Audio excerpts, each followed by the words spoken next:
Get him into the future! Alright, I'm gonna do a little review of Dune. I have quite a few notes here. I'm gonna try to keep this in a relatively decent length for the review. I'd love to talk about this movie for multiple reasons. So, for one, I'm gonna kind of talk about the book first that this is based on, and then I'll just try to go over the plot quickly. It's pretty confusing and intricate. And then I'll get into the production of the film, which I think is probably the most interesting part of the film, or the whole, everything that was involved in making it. So I'll talk about that last. But yeah, so if you don't know, Dune is based on a really big book. It's regarded as one of pretty much the pinnacle of sci-fi novels. And I've always known about it. My twin brother, Nick, what's up? He's been a big reader his whole life. He always reads, and the main genre that he would read is sci-fi. And so I've known about this forever. I've known about, the big authors, Philip K. Dick, Isaac Asimov, and of course Frank Herbert. And I actually have it right here. This is his paperback. Excuse me, one of his paperbacks. I was back home and I was just checking out his books. I was gonna grab a couple and read some. And this is one I wanted to read because it's, so highly regarded. But I grabbed this and the sequel, and I'm not a reader. I just don't like it. I don't get as much enjoyment out of it, and I'd just rather just throw on a movie or a TV show or a documentary or something like that. I'm much more visual. So I've had this book sitting around and just never read it, and I said, you know what, forget it. I'm just gonna watch the movie because I've wanted to watch it for a long time anyway. So yeah. Again, this is the book by Frank Herbert, Dune. It says right here on the back, it was the first novel to win the Nebula Award, which is now a really big award for science fiction novels, and then also the Hugo Award, which is another one that must have been around a little bit longer. But yeah, it's like it's a very epic intergalactic opera kind of struggle. I don't know. I'll try to get into it, the plot, but that's how I got into it. I've known about it for a long time. My brother read this, I don't even know, elementary school or junior high. So I've always known about it, been interested in it, because he's, told me about it, he really liked it and everything like that. But I went ahead and rented the movie. I really wanted to watch this for a long time, also because it's directed by David Lynch. And this is his third movie, his third feature film, and I'll get into that after the plot, when I get into production and stuff of the movie. So Dune, the movie's from 1984. The story is about, there's four, it's kind of confusing, so I'm going to try to say it, explain it, try to do it quickly. There's 4 different planets, and this is the whole universe, so this is a big interplanetary story. There's 4 planets. One of them is the home of the what do they call him? The Emperor. The Emperor lives there. He's kind of, in the movie, he's not... Okay, again, I'm going to tell the plot of the movie because I didn't read the book, obviously. The Emperor lives on one planet. He's kind of, he doesn't do much in the story. He just kind of gets a couple things set in motion, and then he's out of the picture. He really doesn't do much. But the Emperor lives on one planet, and there's 3 other planets. One of them is ruled by the Harkonnen. Harkonnen, is that you pronounce it, I guess, in the movie, Harkonnen. I'm going to slaughter a lot of these names. So that's one group. There's a Baron Harkonnen, and he is the ruler of this one planet. The other planet is ruled by the Atreides. And then the third planet is Arrakis, also known as Dune. So that's where the title comes from and everything. And Dune is very important. Dune, aka Arrakis. It's really important because it produces something called the spice. The spice it pretty much runs the universe. Whoever controls the spice controls the universe, is what's said in the book and the movie. And what it is, it's produced on the planet and they mine it, and it allows them to travel intergalactically very quickly, and it helps them, people live longer, and multiple other things. Everybody needs it. So instead of traveling on a spaceship for a long time, the spice is used in a certain way that it can actually fold space and time. So instead of traveling linearly to space, you can fold it and you're there quickly. That's what it helps do. That's what the spice does. It doesn't all get explained in intricate detail in the movie. It might a lot more in the book. Who knows? I didn't read it.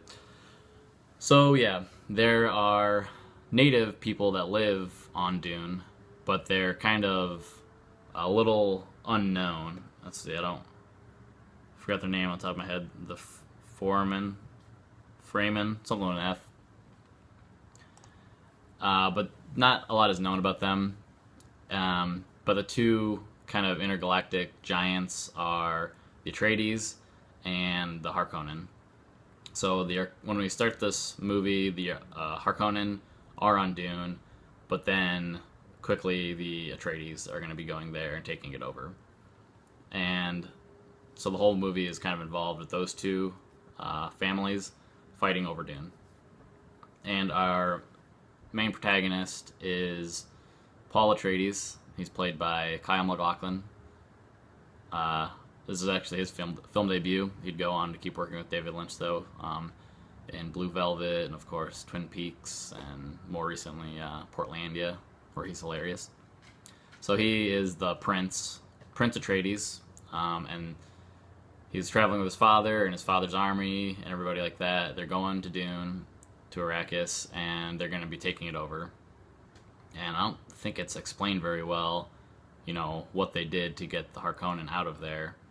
But they get there, and there's still some of the Harkonnen army or family or whatever that they have to kind of get rid of. And then they have to worry about traitors. So there's this big family clash between them. They start a war. The Harkonnen come to take it back over because they had a mole or a traitor within the group. And so that happens. But that's not even like half the movie. That's like maybe a little less than half of the movie. And I guess, I don't know a lot of the actors. Duke Atreides, so Paul Atreides' father, is played by Jurgen Prochnow. You might recognize him. He's a recognizable villain in some movies. And there's like Virginia Madsen. You might know her from Sideways. She plays Princess. She's the daughter of the Emperor, but like I said, they're very out of the picture in the movie. Probably one of the best scenes is with Patrick Stewart.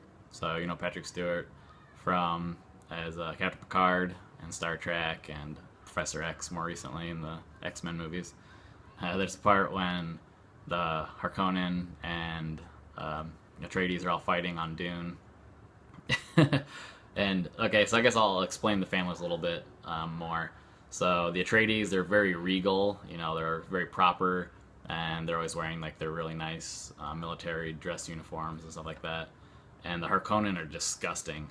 They're always like wet, and the Baron is this big fat guy that floats around, and he has like a skin disease, and they're just all disgusting. And Sting, the musician, Sting from the Police, he plays one of the Harkonnen, Fedor. He's supposed to be like a good fighter or something. But anyways, one of the best scenes is when the Atreides and the Harkonnen are fighting on Dune, and Patrick Stewart is out there because he's a general. He's like the general of the army. He's fighting, and they show him, and he has a pug in his jacket, and he's just like in the middle of this battle, and he just like jumps into battle, and he has this pug in his jacket, and I thought it was hilarious because they all kind of, at least Prince Atreides and the Duke, and I guess kind of the higher ranking people, they have pugs with them as kind of like a sign of royalty, I'd assume. It was really funny. He has a pug in his jacket. But like I said, that's kind of half of the film, and the other half involves Paul Atreides, so the prince. He escapes the battles and stuff, and the Harkonnen eventually take over the rest of the planet.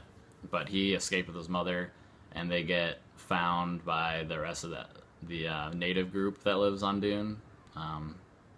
Let's say like the Ferrymen or something like that.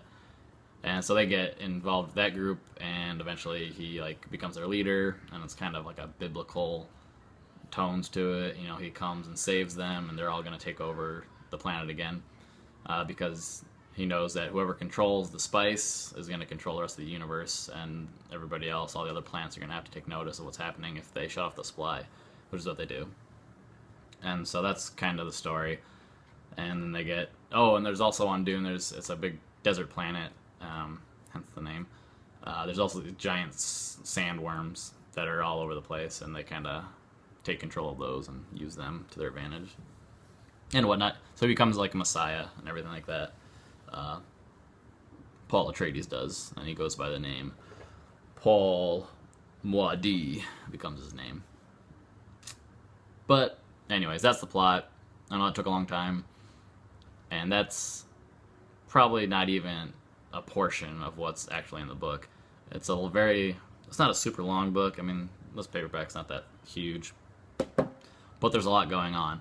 And you can tell that because in the movie, there is a ton of voiceover, and there needs to be so that they can explain everything.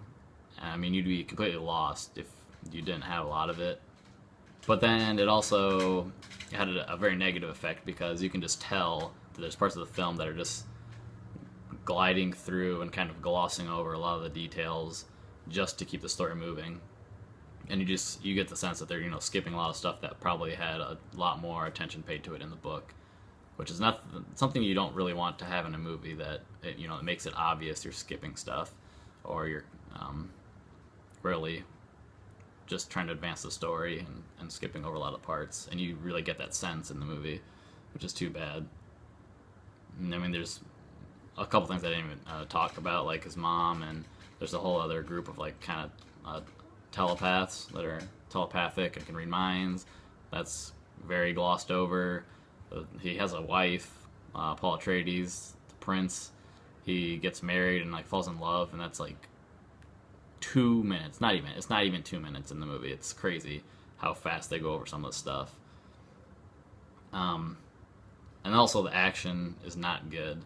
It's a lot of reasons, I'm sure. One of them is probably because David Lynch, the director, he's not an action director. He is a very, art film kind of guy and has a very unique style.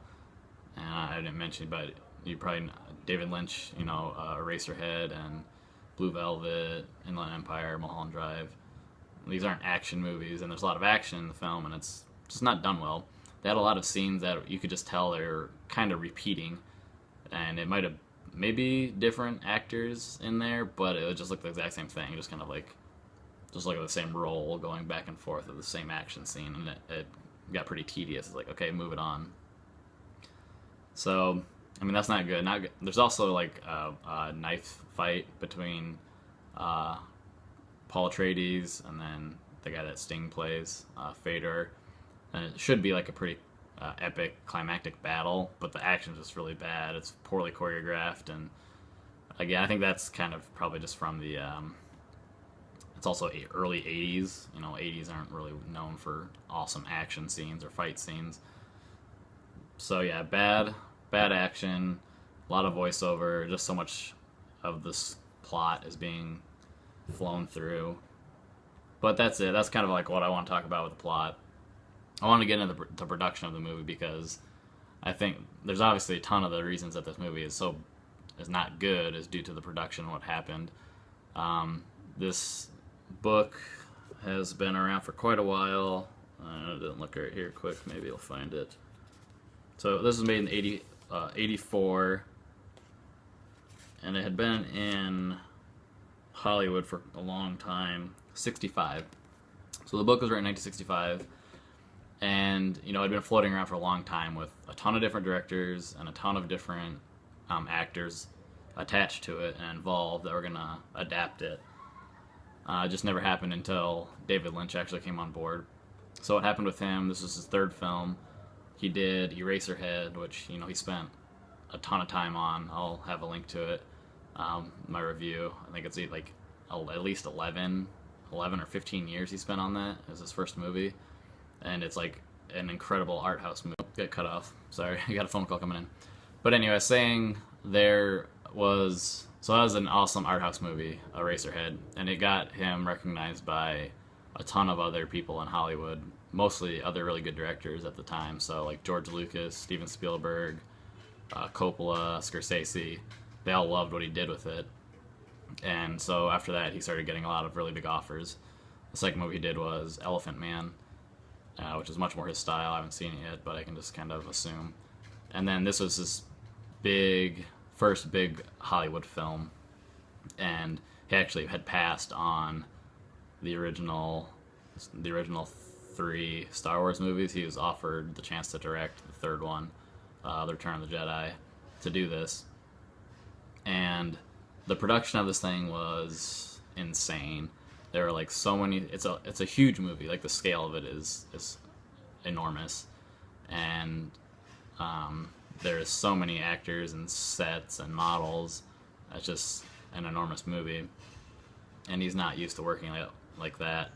And it's also the one and only movie that he didn't have final cut, so he was just kind of berated by the executives the whole time. This is the only movie he's admitted that he hates it and doesn't like it because they took all the control from him. And there's just a ton of stuff that was cut. Like one of the actors I think had said that every single actor or character had at least 2 scenes cut, which is a lot. And they just kept shrinking it down and just made it into something else that he didn't want it to be. And that's pretty apparent as well. You can see that. And I was reading, there's like a trivia, like just the production was enormous. Hundreds of cast and crew, and it was shooting in Mexico, and almost the entire cast and crew all got Montezuma's revenge and were sick, and so they had to build an entire cafeteria for everybody and cater food from the United States to Mexico. That's nuts. And just the scope of it, how much it cost a ton of money. It has a lot of pretty good production value. I liked the industrial look to it. It's very Lynchian. Some of their outfits that they wear and stuff like that, they're pretty cool. It doesn't really compare to other movies like Blade Runner and Alien and stuff like that. But yeah, so that's what happened with the production. It's pretty crazy. Kind of got out of hand, and really, I know David Lynch didn't like it, so he had never done a Hollywood film since then. So he went back to doing his own style, his own independent films that are really good. So, and also interesting, like I said, this has been floating around for a long time in Hollywood. Alejandro Jodorowsky was going to make this, and it actually just turned into a documentary, so I want to watch that, called Jodorowsky's Dune. He spent like a ton of time in pre-production setting everything up for the movie, hiring really well-known artists, and had all these like crazy cast ideas like Salvador Dali and all these other people, Orson Welles I think, and that never panned out. He was going to make that in the 70s, but it's been known kind of that the pre-production that he did on it, like all of the art design and everything, ended up going to be used for other sci-fi movies like Alien and Blade Runner and even Star Wars, because this was prior to all that, and no one thought that would be feasible, that a sci-fi story like this, like Dune, would be able to work. And then eventually, Star Wars and Alien, those did get made, and it kind of proved that they could be viable. But also, Lynch was actually signed on for the 3 movies. This is a trilogy, so this is Dune. The second one is Dune Messiah, I think, and then Children of Dune. So there's 3 of them, and he was committed to all of them. But then when this came out, it was not very well received, and it was considered a box office bomb for how much it cost to make, and then how much it ended up making in theaters. It was not successful, so then he didn't continue on, obviously, and then no more films were made. So I gave it a 3. I initially had it higher a little bit just because I wanted to like it, but I just couldn't. The action's not good. too much voiceover. I actually fell asleep at one point. Granted, I was really tired, but I fell asleep a little bit and had to go back and rewatch some of the stuff I missed. It's just, you can kind of see how much the studio took over, and it's too bad because, I think Lynch could have made something really good out of it. So I gave it a 3 out of 5. It's not going to be anything that I'm, going to go out and buy and watch every other year or anything like that. But if you're a sci-fi fan, definitely worth a watch, I think, because it has such a name for itself and everything like that. And it's not, I guess it's like 217 minutes, and that was the max that they thought, that was the max amount of time that they would give Lynch to make the movie, and so then they had to cut it down, because apparently there's a lot more footage out there that was shot and everything like that, but they cut it down and stuff, so it is kind of a long movie to watch, but I think it's worth it to actually just see it once, if you, especially if you're either a Lynch fan or, more importantly, probably a sci-fi fan, because it's kind of on a scale of its own, other than like Star Wars or Blade Runner. It's pretty big. It's kind of, I kept thinking it's kind of like a Game of Thrones, but like a sci-fi Game of Thrones. Something's happening outside. And yeah, so I think that'll be it. I guess for my sign off, I better get me some of that spice.